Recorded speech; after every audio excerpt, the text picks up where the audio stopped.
Bonjour tout le monde, aujourd'hui je vous propose d'aller faire une petite escapade du côté de New York, ou plutôt s'en échapper avec Escape from New York, un jeu tiré d'un film culte des années 80. Alors sans plus tarder, on regarde ça ensemble, c'est parti!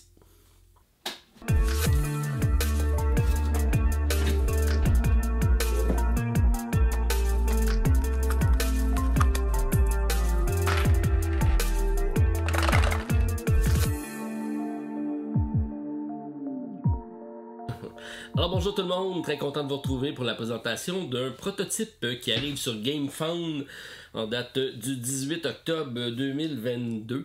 Donc c'est une campagne de socio-financement pour ce jeu-ci, donc Escape from New York. C'est de la compagnie Pendragon qui m'a offert donc le prototype pour vous le présenter. C'est un jeu d'une compagnie qui s'est spécialisée dans la reprise de films cultes, comme ce fut le cas avec The Thing entre autres.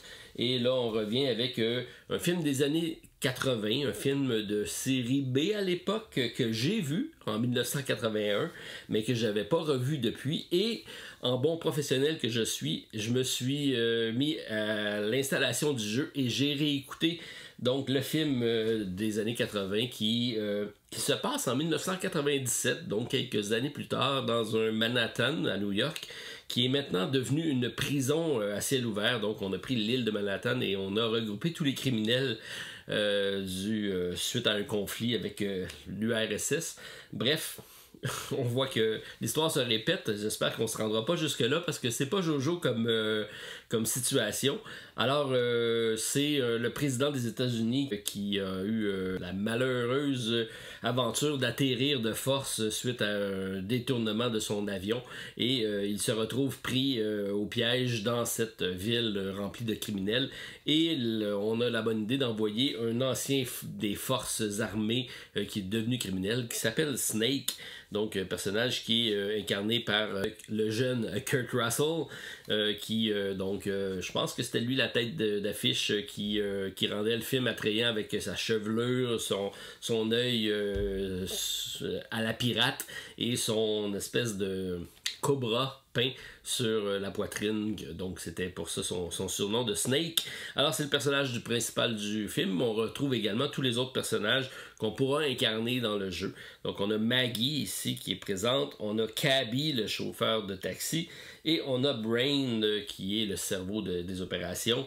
Donc c'est les 4 personnages qu'on pourra utiliser. C'est un jeu de 1 à 4 joueurs, donc c'est un jeu qui se joue principalement de façon coopérative, mais c'est un semi-coop parce qu'on va également avoir un agenda caché. Donc tout le monde va avoir 2 cartes comme ça, une de chaque couleur, qui correspondront à des objectifs personnels qui pourront être réalisés. Donc dans le cas personnel, ici j'ai un objectif de s'enfuir avec le radeau et en ayant récupéré la cassette du président parce que oui, dans le film, les informations secrètes étaient cachées sur une cassette comme ceci. On voit que les choses ont grandement évolué depuis les années 80. Il y en a peut-être parmi d'entre vous qui étaient même pas nés à l'époque, donc ça fait quand même un petit bout de temps. Je suis un des premiers surpris à savoir que ce film-là est devenu un film culte et qu'il y a du monde qui se l'ont accaparé. Puisque à l'époque, il n'avait pas fait tant de bruit que ça. C'est sûr que c'est John Carpenter qui est à la tête du film, et c'est lui qui, entre autres, qui a réalisé les Halloween. Donc, probablement que c'est pour ça aussi que la légende est née. Bref, ceux qui connaissent et qui apprécient, vous me partagerez peut-être l'information. Donc, ça va être mon point de vue aujourd'hui d'un néophyte qui connaît vaguement l'histoire. Je la connais parce que je viens de réécouter le film, mais c'est pas ce qui m'a attiré vers le jeu. Donc, on va voir si, malgré tout, en arrière de cette franchise-ci, il y a quand même un jeu intéressant. Alors, comme je vous dis, donc c'est un prototype que j'ai ici, donc sachez que tout ça va changer. Donc, on a quand même des personnages avec des figurines, on a la map qui est ici, mais le reste c'est tout imprimé sur du petit papier, donc ça ne reflètera pas nécessairement la qualité des composantes du jeu final. Alors, qu'est-ce qu'on a? Donc, on a nos 4 personnages. Donc, on va pouvoir choisir un personnage. On a la version Standy ici avec les images et la version donc Meeple, pas Meeple, mais figurine de plastique qui nous permettra donc d'être un peu plus immersif au niveau du jeu. Chacun des personnages va avoir son propre deck de cartes, puisque ça va être nos points de vue dans le jeu. Ça, c'est assez intéressant. Donc, on va avoir différentes cartes qui sont asymétriques. Donc, c'est principalement les mêmes actions qu'on va faire, mais de forces différentes selon nos personnages. Donc, on voit ici que j'ai une action de mouvement, keep moving. J'ai une action ici pour se battre. On va toujours avoir des actions spéciales qui sont en jaune comme ça, qui vont déclencher certains items. Donc, essentiellement, on se déplace, on se bat et on fait quelques actions spéciales. C'est ce qu'on va faire dans le jeu, mais on va les faire de forces plus ou moins différentes et on va générer du bruit comme ça. Donc, à chaque fois qu'on a un point d'exclamation, on va faire bouger ici une piste de bruit et ça sera comme ça qu'on va réveiller New York puisqu'on va jouer tout le monde contre le jeu et le jeu, dans ce cas-ci, c'est la prison, c'est New York. On va bien sûr avoir les personnages, donc les boss du film qu'on va retrouver. Donc, Romero, Slag, qui est le goon qu'on combat dans l'arène, et The Duke, qui est finalement le personnage principal. Ils vont avoir des compétences donc de dommages, de range et de mouvement différents selon les trois personnages, et également des points de vie. À ça s'ajoutera une série de prisonniers, parce que c'est ce qu'on va principalement combattre. Ils vont arriver sur la map et eux, on va les combattre. Ils ont des points de vie assez donc, de base, donc un de dommage, pas de range, un de mouvement et un point de vie. Donc c'est la chair à canon dans le film. Mais sachez que plus on va avancer dans l'histoire et plus ils vont pouvoir augmenter en force, donc ils vont peut-être aussi prendre du galon selon le développement de notre histoire. Nous aussi, on va pouvoir prendre du galon parce qu'on va avoir des braquettes comme ça qui vont nous donner le niveau 1, 2 et 3. C'est donc possibilité d'augmenter nos personnages. Donc, on va tout le monde avoir des petites plaquettes comme ça qu'on va garder sur nos personnages. On va dévoiler la première qui est le niveau 1 et ça va nous dire qu'est-ce qu'on va devoir effectuer comme action pour pouvoir passer au prochain niveau. Dans le cas présent ici, avec Snake, je dois me débarrasser de 2 prisonniers. Quand ça sera le cas, je vais pouvoir enlever la braquette et aller réaliser l'action d'augmenter le niveau. Dans le cas des 2 premiers niveaux, c'est tout simplement, on va prendre nos cartes. Donc, on va avoir des cartes d'amélioration. On en a 3 par personnage et c'est des cartes plus fortes. Donc on va la sélectionner une, la choisir et l'ajouter à notre main directement et ça va augmenter en même temps nos points de vie parce que sachant que c'est les points de vie les cartes vont représenter nos points de vie. Ensuite, on va retourner le prochain. On va avoir d'autres actions à faire. Dans le cas présent, c'est de me débarrasser d'un personnage prisonnier et de récupérer une boîte d'équipement, donc qui est représentée ici par des cubes. Encore là, ça va nous permettre d'aller chercher une autre carte et éventuellement aussi d'aller changer nos objectifs si on veut mallier tout ça.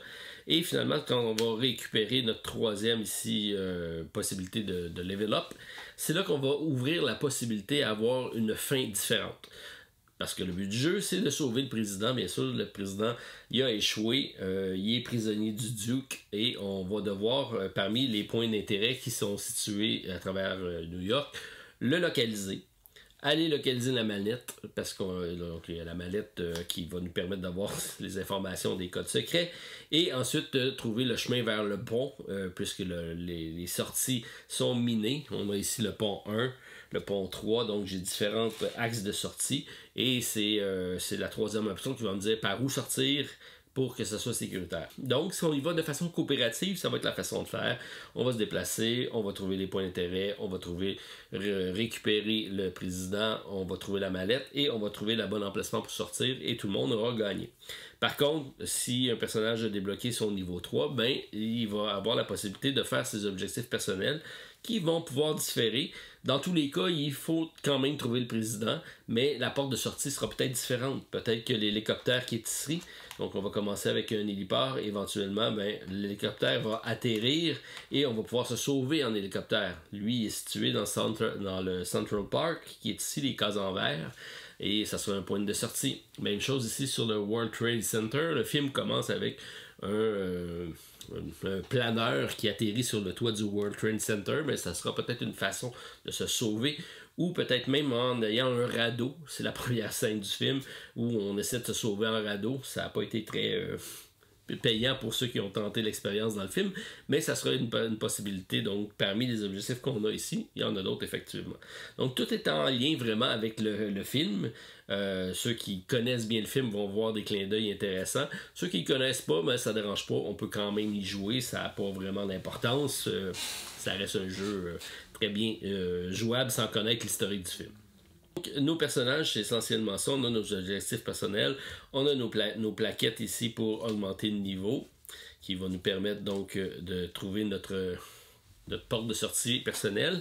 On a nos cartes ici qui vont permettre de jouer nos actions. À chaque tour, on va avoir 2 actions. Donc, on va choisir 2 cartes et on va les jouer. Et quand on a terminé donc de jouer nos cartes, lorsqu'il nous en reste seulement une, ou lorsqu'on va vouloir, on va pouvoir aller récupérer nos cartes de notre défausse. C'est pas un jeu d'élimination, il n'y a pas de joueurs qui vont mourir. Mais à ce moment-là, on va tourner ici un marqueur de temps. Donc on a un timer qui va s'activer et c'est un petit peu la pression qui va se mettre donc sur tout le monde. À chaque fois qu'on va récupérer nos cartes, on dévoile une carte du timer et c'est ce qui met fin à notre condition de défaite. Donc si on arrive au bout du timer, comme dans le film, on a manqué de temps, donc à ce moment-là, on va avoir une défaite collective. Mais il y a plein d'autres choses qui vont faire bouger le timer.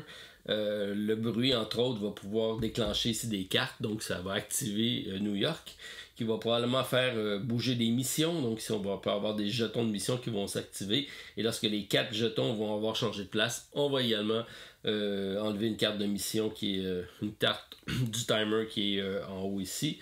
Donc il y a plusieurs éléments qui vont faire en sorte de faire accélérer le jeu et il va devenir de plus en plus difficile. En plus de nos cartes de joueurs, on va tous avoir un objet de départ. Donc dans le cas ici de Snake, ben, il part avec son fameux Mac 10 SMG, donc qui est un weapon qui a 3 munitions. Donc j'ai 3 cubes ici que je vais pouvoir déplacer, qui vont me permettre avec une munition d'infliger 2 dégâts avec un range de distance avec seulement un bruit. Donc il y a déjà une arme en partant, comme dans le film.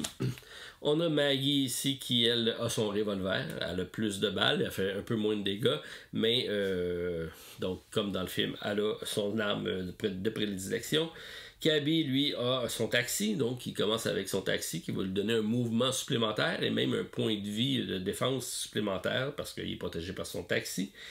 Tandis que Brain, lui, il part déjà avec des informations par rapport à la porte de sortie. Donc il y a déjà ici le diagramme du Bridge 3. Il sait comment s'enfuir à partir du Bridge 3. Donc il y a comme une étape de moins à faire si Brain est là et s'il décide de la jouer coopératif parce qu'il pourrait très bien y aller avec ses objectifs personnels. Et là, ben, ça peut changer la donne également. Alors, on va commencer dans le centre, ici, à la librairie. On voit ici que les cases du centre de Manhattan sont disponibles, puisque lorsqu'on va faire nos actions, on va essentiellement se déplacer et explorer. On va toujours explorer une case adjacente à notre endroit. On voit que les rues sont connectées, donc on se promène par les rues de New York. Ça, c'est bien parce que la carte est décalée, de sorte que la même case va toucher à plusieurs cases. Et ça, c'est assez intéressant. Le but, ça va être d'aller découvrir les points d'intérêt, mais également ici les fameux jetons qui sont des banlieues, si on veut, de New York. Et c'est des secteurs qu'on va pouvoir trouver, soit des équipements, soit des événements, soit même des véhicules supplémentaires. Donc, on va avoir des choses qui vont pouvoir s'additionner, qui vont nous permettre de faire notre mission. Donc, on va soit utiliser les standees, soit utiliser les figurines. Et on va commencer donc au centre tout simplement comme ça. Lorsque ça va être à notre tour, on prend nos cartes. On décide les 2 cartes qu'on va jouer. Donc, on peut faire un keep moving. Alors, on va tout simplement se déplacer dans la direction qu'on veut sur une pièce qui est déjà découverte. Donc, dans le cas présent, je pourrais dire je vais m'en aller ici, en pouvant aller chercher le point d'intérêt qui est ici. À ce moment-là, je vais découvrir une tuile adjacente. Je peux aller dans une tuile ici qui est de la ville, ou je pourrais décider d'aller ici, puisqu'elle touche au Central Park. On le voit peut-être ici à l'écran, là, c'est les cases vertes. À ce moment-là, je vais piocher dans la pile qui est verte ici. Sinon, je prends la grande pile qui est ici. Donc, dans mon cas présent, je vais aller faire cette pièce-ci. Je vais tout simplement prendre une carte. On va la faire apparaître ici. J'ai un jeton que je vais dévoiler. Alors, on voit ici que j'ai un radeau. Je suis sur le bord de l'eau. Donc, ça va être peut-être une possibilité de sortie si c'est mes objectifs que j'ai. Lui, il va rester là pour dire que ceux qui peuvent se sauver en radeau, ben, j'en ai trouvé un qui est ici. On voit que j'ai un prisonnier qui apparaît, donc je vais le mettre ici sur sa case. Et on voit ici que j'ai le NYC. Alors c'est tout simplement les égouts, donc comme dans le film, c'est un emplacement où ils peuvent effectivement se déplacer. Donc ça sera un point de déplacement lorsqu'il y en aura plusieurs. Ils vont pouvoir utiliser les égouts pour accélérer leur déplacement, ce qui n'est pas bon signe pour nous. On a également un autre symbole ici, qui est les espèces de barricades, comme dans le film, des amas de véhicules qui bloquent le chemin, qu'on pourrait éventuellement ouvrir. Donc je mets ça ici, puis il va bloquer le chemin ici. Ça m'empêche de passer, mais ça m'empêche également d'être attaqué. Donc, si j'ai des ennemis ici, ils ne pourront pas attaquer et vice-versa. Donc, on a la version carton comme ça. On a également la version ici avec donc en 3 dimensions qui sera disponible, j'imagine, lors de la campagne GameFound. Alors, j'ai fait mon action ici qui était de Keep Moving. Donc, je suis dans ce quartier-ci. Celle que je viens de faire apparaître, c'est celle-ci. J'ai pas d'ennemis là, donc c'était pas une bonne idée de prendre Skirmish comme deuxième carte parce que je savais très bien que je pouvais pas en avoir. Donc, j'aurais dû y aller avec un autre Keep Moving pour essayer de bouger ici et essayer de me débarrasser du personnage qui est là. Je peux très bien utiliser une balle de fusil que j'ai ici, qui est comme une action bonus pour moi, pour me débarrasser avec un range de 1, ce qui veut dire sur ma case ou les cases environnantes. Et là, je la prends et je vais la mettre sur mon level ici, parce que je dois m'en débarrasser de 2 pour faire mon objectif. Alors, j'ai fait mes 2 actions, et on voit que j'ai quand même fait 2 bruits. Alors, je vais augmenter le 2 bruits ici sur la charte de New York. Parce que c'est ce qui va générer ici les cartes et qui va faire en sorte que New York va s'activer. Je vais mettre ça dans une défausse, donc j'ai une défausse qui est à moi. Et mes cartes, ben, c'est mes points de vie, comme je dis, c'est avec ça que je vais devoir activer, si on veut, le timer qui est ici. Ensuite, c'est au tour de New York. Donc, New York, c'est le plateau qui est ici, c'est à eux à jouer. La première chose qu'il va faire, il va toujours défausser la première carte pour augmenter le niveau de bruit de 1. Ensuite, on va regarder si la carte qui est ici, je peux l'activer. Ça me prendrait minimum 5 de bruit. C'est pas le cas, donc je pourrais pas l'activer. Avoir eu donc 3 ou moins, j'aurais pris la carte, j'aurais révélé et j'aurais fait l'action de la carte. En plus de ça, j'ai des symboles qui apparaissent ici. Ça va me donner des points de déplacement de mes personnages qui sont sur les lieux. Donc ça dit vraiment quel personnage, donc quel ennemi va bouger. Donc la carte sert à ça, donc le dos de la carte. Puisque je n'ai rien, je prends quand même la carte, je la défausse pour augmenter d'un autre et on passe à l'autre joueur. Donc Maggie qui est ici pourrait jouer, donc elle aussi elle va faire ses 2 actions. Elle va tout simplement prendre ses cartes, décider de comment elle va y aller et elle pourrait très bien venir m'aider ou pouvoir aller n'importe où, donc ailleurs. Elle aussi, donc on voit ici qu'elle a, elle fait des dommages avec son arme, elle fait plus de bruit par contre, mais on voit qu'elle est quand même assez efficace. On a tout le temps des actions avec les étoiles. Les actions avec les étoiles vont permettre de un peu contrecarrer les plans de l'ennemi. Ce que ça fait, c'est que ça va déplacer un ennemi. Donc même si j'ai un boss, je vais peut-être pouvoir le pousser vers une zone adverse et le coucher qui va lui, donc s'activera pas le tour prochain, il va revenir en jeu seulement à l'autre tour. Donc, mais on suit le texte de la carte parce que les cartes ils vont vraiment nous dire comment travailler comme ça avec les ennemis.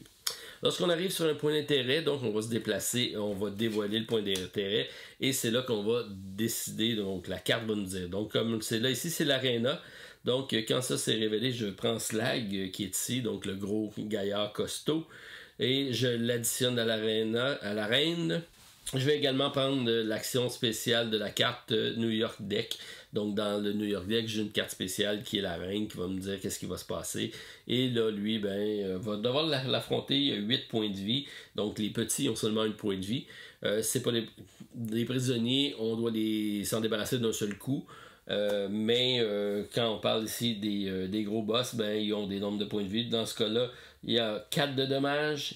Il ne fait pas de range, donc c'est toujours dans le même espace. Il y a seulement 1 de mouvement. Il y a une caractéristique spéciale ici qui est identifiée et on va devoir comme ça diminuer ses points de vie jusqu'à temps de s'en débarrasser. Donc Slag est entré en jeu et ça c'est jamais bon signe. Alors on a comme ça donc différentes actions qui font tous référence au film. On va se promener en essayant d'aller chercher des différents endroits. Là ici j'ai le camp du Duke. Alors c'est un peu ça qu'on va aller chercher. À ce moment-là, on va mettre ici 3 personnages sur la tuile. on va avoir récupéré donc notre prisonnier qui est le président. Donc il faut vraiment se débarrasser. À peu près toutes les cartes, quand on veut interagir avec la carte, ou soit pour récupérer un équipement ou quoi que ce soit, il faut se débarrasser des ennemis qui sont sur la carte avant de récupérer. Donc dans ce cas présent, on va récupérer la carte du prisonnier, qui est la carte ici en haut. Et ça compte dans les objets. Donc on a ici à côté la possibilité de mettre jusqu'à 3 objets. Le président fait partie d'un, donc il prend déjà une place. Oui, c'est compliqué de traîner le président, surtout quand on est pris au piège avec toutes ces personnes-là. Donc, lorsqu'on arrive à la fin de notre tour, ben, on va tout simplement effectivement défausser une carte, on va avancer. Dans le cas présent, j'ai 5, donc je peux déplacer 5. Je vais prendre la carte qui est ici, on va la tourner, on va la lire. Donc, le président is gone. Donc, dans le film, effectivement, il réussit à s'échapper. Donc, on voit ici que les prisonniers vont gagner 1 point de vie. Donc, plutôt que d'avoir 1, ils vont tomber à 2 points de vie. D'où le fait que je dois m'en débarrasser d'un seul coup. Et donc, on a un petit texte qui dit qu'est-ce qui va se passer. En plus de ça, ben, on a ici nos timers qu'on va donc activer. Lorsqu'on va devoir à le prendre, ben, on va tout simplement tourner la carte et activer qu'est-ce qui est marqué sur la carte. C'est des événements qui vont apparaître. Mais on a également un deck d'événements qui est ici. Qui lui donc est un timer qui va dire le nombre de cartes qu'on va tourner, parce que certaines fois on va nous dire de tourner des cartes et là on va tourner ces cartes-ci et on va les activer. Donc une embuscade ici, je vais perdre un item, donc je peux aller à l'autre ici, j'ai une barrière que je vais devoir donc apparaître, donc on va rajouter des barrières sur nos chemins, donc ça va compliquer notre route. Et ça, on va prendre le nombre de cartes selon le marqueur. Donc, on part à 1, mais éventuellement, on peut aller jusqu'à 3. Et on va comme ça perdre du temps jusqu'à temps qu'on arrive à Hurry Up. Et là, lorsque c'est Hurry Up, ben là, c'est le temps d'essayer de s'enfuir. C'est là que l'hélicoptère va atterrir, nos points de sortie vont apparaître. Et parmi les 3 dernières cartes, on ne sait pas où, mais ça va être la fin de la partie. Ça s'est mélangé aléatoirement. Et donc, nothing happen. Et ici, ben, quand cette carte-ci apparaît, si on suit au film, c'est notre tête qui explose parce que je pense qu'il y avait quelque chose de planté dans la tête. Donc, c'est un timer qui nous disait qu'il fallait sauver le président avant qu'il ne soit trop tard. Et c'est ce que représente ce timer-ci, donc un peu comme dans le film. Alors, voilà. On a donc différents mallettes, ce qui va être bien pour la rejouabilité parce qu'on ne saura pas exactement qui détient quoi. Donc, il y a le bracelet, il y a la cassette, mais il y a différents autres objets qu'on va avoir et on a plus de cartes que le nombre requis. Donc, ça peut être différent d'une partie à l'autre, effectivement. Et les points de sortie ne seront jamais non plus les mêmes. Ça aussi, ça va ajouter un peu à la rejouabilité. Donc, c'est de recréer l'atmosphère du film pour ceux qui adorent, qui aiment cette série-là, ce film-là. Je pense qu'ils vont bien retrouver l'essence du film. Moi, j'ai les réécouté et en jouant, on voit que c'est les mêmes références. D'ailleurs, c'est des images tirées du film qui sont utilisées. Et les mises en situation, c'est tout conforme à ce qui se retrouve dans le film. Les autres qui connaissent pas l'univers, ben, ils vont quand même pouvoir jouer. C'est pas contraignant de pas connaître le film. C'est une expérience qui est agréable.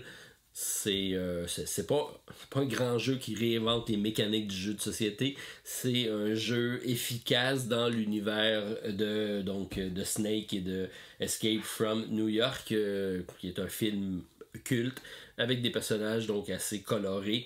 Le film est assez coloré d'ailleurs dans son ensemble. Alors ben si ça vous intéresse, je vous invite à aller jeter un coup d'œil à la campagne de GameFound. C'est présentement disponible. Et donc, je mettrai dans la description le lien pour aller consulter la campagne. Si vous avez des questions, n'hésitez pas. Vous pouvez m'écrire. J'ai pas couvert tous les aspects du jeu. Donc, il y a des items qu'on va pouvoir récupérer qui vont nous aider donc à combattre des haches, des Turing Stars, comme dans le film. Un couvercle pour se défendre, une fausse cassette parce qu'on se rappelle la fin du film pour ceux qui l'ont vu. Sinon on a des véhicules également qu'on va pouvoir utiliser qui vont nous permettre donc d'arriver et des utiliser pour aller plus rapidement d'un point à l'autre. Ça nous donne des points de déplacement supplémentaires à chaque fois. Si on va dans certains lieux, on va pouvoir récupérer d'autres munitions ou trouver des armes, ou donc assez traditionnel, là, s'équiper pour être capable de passer à travers ce puzzle-là, parce que éventuellement les 40 prisonniers vont peut-être commencer à arriver, converger vers nous, et eux, ce qu'ils font, c'est qu'ils nous font défausser des cartes, parce que c'est des quand ils nous attaquent, on défausse des cartes, et à chaque fois, on va aller tourner une carte pour récupérer nos cartes. Alors ça peut venir contraignant, mais on a quand même certaines cartes étoilées comme ça qui vont nous permettre de récupérer des cartes de notre défausse ou d'autres actions. On va essayer comme ça d'étirer le temps pour essayer de trouver les emplacements. Parce que ça peut effectivement aller rapidement. Et dès qu'on trouve on récupère le président, tous les emplacements qui n'ont pas été révélés vont l'être, et ça va être une dépense de temps pour chacune des cartes qu'on n'aura pas révélées. Donc ça peut aller très très vite quand même. C'est pas un jeu qui est très long. 1 heure, 1 heure et demie, c'est fait. Ça se joue de 1 à 4 joueurs, donc on peut très bien jouer en solo. Il est balancé parce qu'on va enlever un certain nombre de cartes que si on joue à 4, ou on peut jouer même avec plusieurs personnages si on préfère avoir l'expérience totale. Alors, ben, ça complète ma présentation du jeu. Donc, Escape from New York de Pendragon, film culte, un jeu adapté. Si ça vous intéresse, ben, laissez-moi savoir, commentaire à la vidéo, et je vous invite à aller consulter le lien pour aller voir la campagne. Alors, c'était ma présentation. On se revoit bientôt pour un autre jeu. Bye tout le monde, à la prochaine.